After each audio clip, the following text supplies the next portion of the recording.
ምስጋናዬን እሰዋለሁ ለንጉሡ ስእለቴን እከፍላለሁ። ይህ ለኔ ስራዬ ነው ልማዴ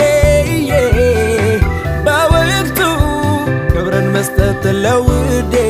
ይሄ ነው ልማዴ ክብርን መስጠት ለውዴ። ይሄ ነው ልማዴ ክብርን መስጠት ለውዴ። ይሄ ነው ልማዴ ሙሉ ለሙሉ ጭሶ የሚቃጠል በዙፋኑ ላይ እስ የሚያስብልህ ያለ ቁጠባ ያለ ስስት በማደሪያው ላይ ይሽተትለት